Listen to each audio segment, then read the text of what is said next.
Hi everyone. For this month's video, I wanted to first start off by talking about an article that I had posted yesterday from CNBC regarding the increase in home prices despite the continued increase in mortgage rates. So this is something that we've been talking about since this time last year. A lot of people were saying that home prices were going to come down because interest rates were expected to continue to increase. So yes, interest rates continue to go up, and that pushed some people out of the market to buy, but we still saw an increase in home prices because the inventory was just so low compared to the number of buyers in the market. And these high interest rates have kind of contributed to the lack of inventory. So repeat home buyers that currently own a home that would be selling their home and moving to a new home, a lot of those homeowners weren't selling because they didn't want to buy a new home and have a higher interest rate.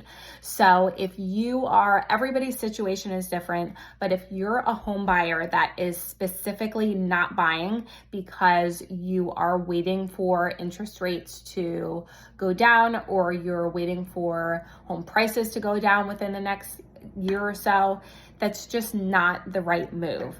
There's no indication that home prices are going to come down anytime in the near future. And as far as interest rates, yes, interest rates can come down, but if interest rates do go down, there's going to be so many more buyers in the market and just create more competition and more of a frenzy. So if you buy now and interest rates come down, you can always refinance. I also wanted to touch on a subject that I have been hearing a lot just from home buyers that have been in the market over the past year and are just getting discouraged. They're making offers, 10, 15, 20 offers, and nothing's getting accepted. And I know that we already talked about price and down payment and appraisal waivers and limiting inspection requests.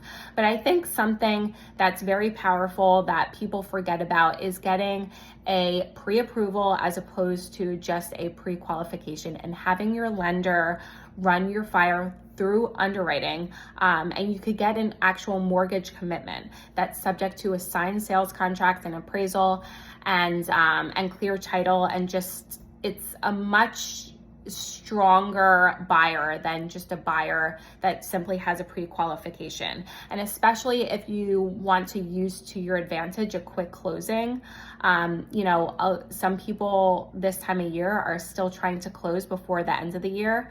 And if you're just going under contract right now, it's going to be a little bit of a crunch with the holidays. But if you already have your file through underwriting and you're basically approved for the loan subject to, the few things that we just talked about, you're in a better position to be able to close quickly. So get that a pre-approval. Some lenders can even give you a conditional mortgage commitment. It's really going to help you, and you could potentially beat out a higher offer that only has a pre-qualification letter. So get a pre-approval. It's no negative to you as a buyer. Yes, it takes a little bit more time. You have to get your documents in. If you don't go under contract within the next week or so, you're going to have to provide updated documents, but it really does help, and it could end up saving you money if you beat out a higher offer simply because you are a stronger buyer. So hopefully this helps. If you have any questions, whether buying, selling, investing, anything real estate, please feel free to send me a message, or you can send me an email at steph.geist@gmail.com.